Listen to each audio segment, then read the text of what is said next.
Ok, senhores, sejam bem-vindos então a mais uma videoaula do nosso curso de Fundamentos de Eletricidade. Nessa aula nós vamos explorar a associação de capacitores. Esse é o meu plano de aula. Como objetivos, eu espero que no final dessa aula você seja capaz de determinar o capacitor equivalente de uma associação de capacitores em série, paralela e mista, né? E determinar a carga armazenada em um sistema de dois ou mais capacitores quando um carrega o outro. Então, como introdução, gostaria de apontar que essas associações de capacitores permitem aumentar ou reduzir capacitâncias, né? Isso pode ser um recurso viável em casos extremos em que você precise alterar a capacitância do sistema e não dispõe aí de capacitores adequados para isso. Então, se você quiser diminuí-los, você pode fazer uma associação em série. Se você quiser ampliá-los, você pode fazer uma associação em série, né? Então, isso pode vir a ser útil em alguns casos aí. Então tem, na tela que vocês estão vendo, é uma associação de capacitores que estão em paralelo, como a gente vai ver mais adiante, né? Por eles estarem plugados aí na mesma fila do protoboard, a gente diz que eles estão em paralelo e a gente vai ver o que essa associação vai resultar aí. Então vamos dar uma olhada aí na associação de capacitores. Vou fazer uma sequência de definições genéricas, né? Vamos começar falando sobre uma associação em série. A gente diz que qualquer que seja o dispositivo considerado aí, ele está associado em série se ele for percorrido pela mesma corrente. Então, nessa imagem a gente tem três resistores associados em série, percebam que eles vão ser percorridos pela mesma corrente. Aqui nós temos dois capacitores associados em série, eles vão ser percorridos pela mesma corrente. Aqui nós temos dois indutores associados em série, eles vão ser percorridos pela mesma corrente. Com relação à associação em paralelo, né, a gente diz que dois ou mais componentes do circuito estão em paralelo se eles estiverem sujeitos à mesma diferença de potencial. Então aqui na tela, o que vocês estão vendo são dois resistores associados em paralelo porque eles estão plugados nas mesmas filas desse protoboard, né? Então por esse motivo a gente diz que eles estão associados em paralelo. Aqui a gente tem uma associação de capacitores em paralelo, percebam que eles vão estar todos sujeitos ao mesmo DDP, que vai ser, digamos assim, transmitida, né, aos terminais dos dispositivos por fios condutores.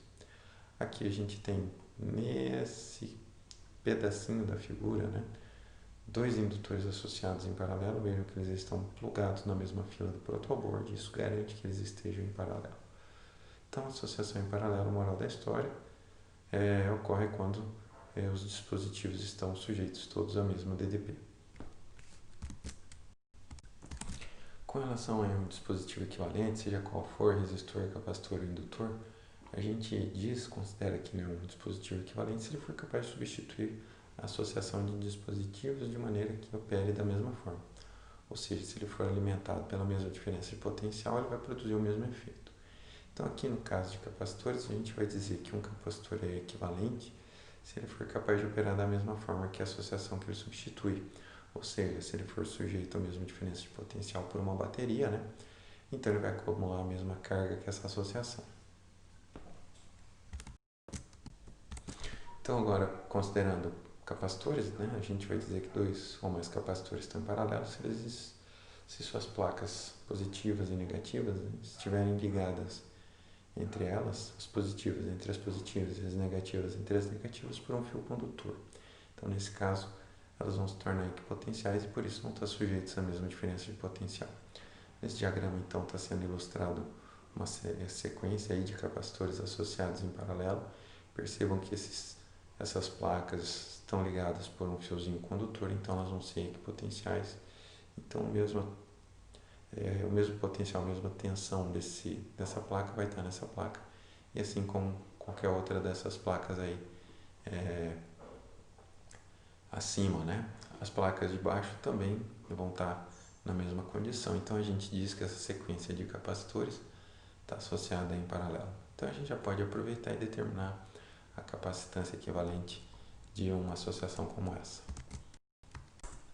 Então, para fazer essa dedução, nós vamos considerar que a carga acumulada pelo sistema é a soma das cargas em cada um dos capacitores, né? Já que carga é uma propriedade extensiva, né? A gente diz que a carga da soma, né, é a soma das cargas. Então, vai valer que em cada capacitor a carga acumulada nele vai ser o produto da sua capacitância pela diferença de potencial entre suas placas, e daí isso também vai valer para o capacitor equivalente. Então a carga total acumulada pelo sistema, pela associação, né, vai ser o produto da capacitância equivalente pela diferença de potencial das placas desse capacitor. Mas essa carga é a soma das cargas em cada capacitância, e a carga em cada capacitância é obtida pelo produto da respectiva, a carga em cada capacitor, né, é obtida pela respectiva multiplicação da sua respectiva capacitância pela diferença de potencial. Então a gente vai chegar a essa conclusão aqui, ó. O produto da capacitância equivalente vezes a diferença de potencial do sistema, né, que é imposta aí pela bateria ou pela fonte de tensão, vai ser a soma dos produtos das capacitâncias pelas tensões. E aí perceba que essas diferenças de potencial, né, são as mesmas, então a gente pode cancelar para concluir que numa associação em paralelo de capacitores, a capacitância equivalente é a soma das capacitâncias. Já no caso de capacitores em série, eles são associados dessa maneira quando, na sua carga ou descarga, eles são percorridos pela mesma corrente. Aqui na tela vocês veem uma associação de 3 capacitores em série. Vale a pena aqui fazer um comentário sobre como essa carga é deslocada, né, dentre todas essas placas aí. Então vamos considerar isso agora, né? Nesse processo, a mesma carga se acumula nas placas dos capacitores e a gente pode pensar dessa maneira: no terminal negativo da fonte de tensão, a bateria no caso, né, apenas acumula elétrons na placa negativa a qual está conectado. Então,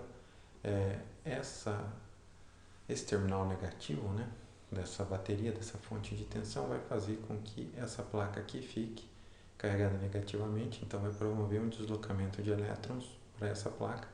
E aí, essas cargas que aqui foram concentradas vão induzir, né, uma carga positiva na outra placa. Então, vão promover o deslocamento de elétrons dessa placa para essa, fazendo com que essa placa fique carregada positivamente e essa aqui negativamente. E o processo se repete aqui, né, nesse capacitor e aqui também nessa placa. Então, a gente pode considerar que esse processo de carregamento, né, se dá dessa forma e por isso é produzida a mesma carga, né, em cada um dos capacitores, tá? Então as demais cargas são induzidas pelas placas já carregadas. Como um DDP em um capacitor depende da sua capacitância e as capacitâncias são diferentes, então aí nesse caso o potencial de cada capacitor vai ser diferente e dado por essa razão entre a carga e a capacitância. Como a energia é uma propriedade extensiva, né, a energia da soma, a soma das energias de cada parte, a gente vai dizer que o potencial, então, imposto ao sistema pela fonte de tensão, ou seja, pela bateria, vai se tornar aí a soma das DDPs em cada um dos capacitores. Mas se for assim, né, e considerando que o capacitor equivalente deve operar da mesma forma, então o sujeito à mesma DDP ele vai acumular a mesma carga. Então vai valer para o capacitor equivalente essa relação, e daí a gente vai considerar que essa diferença de potencial imposta pela bateria, a soma das diferenças de potenciais em cada capacitor para concluir aí o valor da capacitância equivalente. Então,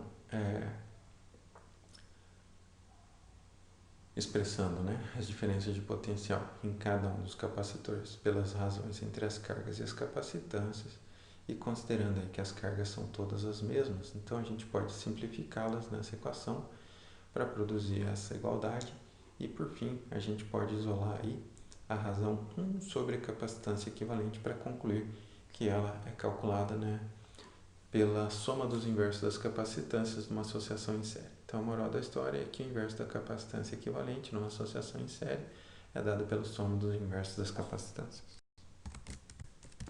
Então, vamos fazer um exemplo aí. Vamos considerar essa associação em que nós temos capacitores em paralelo aqui e aí a gente vai ver que a capacitância equivalente dessa associação vai ficar em série com essa e daí a capacitância equivalente do sistema vai ser a capacitância em série dessas duas, tá? Nós vamos determinar o capacitor equivalente dessa associação. Então vamos considerar que o capacitor 1 tem 4 microfarads de capacitância, 2 para o capacitor 2 e 3 para o capacitor 3. O primeiro passo aí nessa resolução é considerar que esses dois capacitores aqui estão em paralelos e determinar a capacitância equivalente dentre eles, né? Então vai ser a soma dessas duas capacitâncias. Então aqui nós vamos ter um capacitor equivalente aos dois anteriores, cuja capacitância é de 6 microfarad é a soma das duas. E aí, nessa associação aqui, esses dois capacitores vão estar em série, então vão ter acumulado aí a mesma carga, e aí a gente pode determinar essa capacitância equivalente do sistema, né, pela relação entre os inversos, né? Então, o inverso da capacitância equivalente é a soma dos inversos das capacitâncias consideradas, substituindo os seus valores, né? E realizando-se aí a soma, a gente vai chegar, após a inversão dessa equação, que essa capacitância é de 2 microfarads. Vamos fazer um outro exemplo. Agora a gente vai determinar a carga acumulada e a queda de tensão em cada um desses capacitores aí, tá? Então nós vamos começar considerando que a carga total que pode ser deslocada desse circuito pode ser determinada usando-se o capacitor equivalente. Então, como ele tem uma capacitância de 2 microfarads e está sujeito a DDP de 6 volts, então essa carga é de 12 microcoulombs.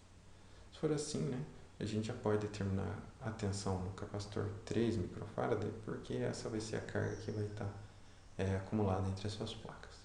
Então, nesse capacitor aí, vejam que ele vai ter a mesma carga, né, nesse caso, vai valer que essa tensão vai ser a razão entre a carga e a capacitância, então vai ser 4 volts. Essa também vai ser a carga no capacitor equivalente C12, e isso vai permitir a gente determinar a queda de tensão nesse capacitor. Então, fazendo a razão aí entre a carga acumulada e a capacitância, a gente chega que a queda de tensão nele vai ser de 2 volts, mas veja aqui como C1 e C2 estão associados em paralelo, né? E o capacitor equivalente opera da mesma forma que eles, então eles vão estar também sujeitos a essa mesma diferença de potencial. E aí a gente pode usar a relação entre carga, capacitância e tensão para determinar que a carga acumulada no capacitor 1 é de 4 microcoulombs e no capacitor 2 é de 8 microcoulombs. Por fim, a gente vai considerar o caso aqui em que um capacitor vai carregar o outro. Então a gente vai considerar que um capacitor de capacitância 3.55 microfarad é carregado com uma DDP V0 6.30 volts por uma bateria que é capaz de produzir essa diferença de potencial, né? Aí essa bateria vai ser removida e o capacitor é ligado a outro capacitor de capacitância 8.95 microfarads. E por fim, a chave S vai ser fechada. Quando isso acontecer, né, parte da carga de uns capacitores vai ser transferida para o outro e a gente vai determinar a carga dos capacitores depois que o equilíbrio é atingido.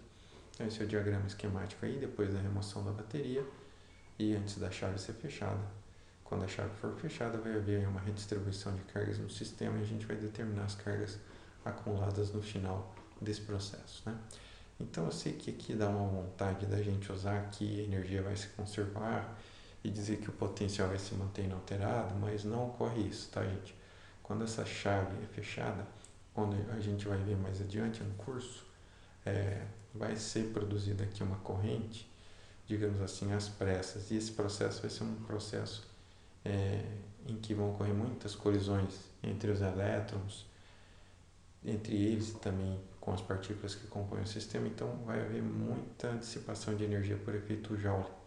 Então aqui o que vai se conservar vai ser a carga, não vai ter sumidouro de carga nesse sistema, então a carga vai se conservar. Então a carga antes do fechamento vai ser igual à carga no final, né? A carga antes do fechamento está acumulada apenas no capacitor C1 e depois do fechamento ela vai se redistribuir entre os dois, né? E a gente vai usar que a carga aqui é zero, ela pode ser determinada pelo produto da capacitância 1 pela tensão, diferença de potencial da bateria, então ela vai ser esse valor aí que a gente está na tela, tá vendo aí na tela, tá? Bom, depois que essa chave é fechada, percebam que essas placas vão ficar numa equipotencial, né? As placas de cima e as placas de baixo vão se tornar equipotenciais, então a diferença de potencial nos dois capacitores vai ser a mesma, né? Então a diferença de potencial no capacitor 1 vai ser igual à diferença de potencial no capacitor 2, que nós vamos explorar aqui para gerar essa equação. Então a razão entre as cargas Q1 e C1 vai ser igual a razão entre a carga Q2 e C2 devido a esse fenômeno, né? E aí, da soma das cargas e dessa proporção, a gente deduz a solução. Veja que da soma das cargas a gente pode concluir que a carga 1 é a diferença entre a carga inicial e a carga acumulada no capacitor 2. E daí, inserindo-se esse resultado na equação 2, a gente pode determinar a carga Q2. Então, nessa proporção aqui, a gente pode multiplicar por usado, né? Distribuir esse produto, rearranjar a equação para isolar a carga Q2, né? Então, essa carga Q2 vai ser dada por essa razão. Então, ela vai ser de aproximadamente 16 microcoulombs. E aí, com o valor dessa carga, a gente pode determinar a carga no capacitor Q1, que vai ser dada por essa diferença, ou seja, 6,35 microfarads. Bom, pessoal, por essa aula eu acho que está bom, né? Fiquem atentos aí ao Moodle, às atividades que eu vou subir para lá, e até a nossa próxima videoaula.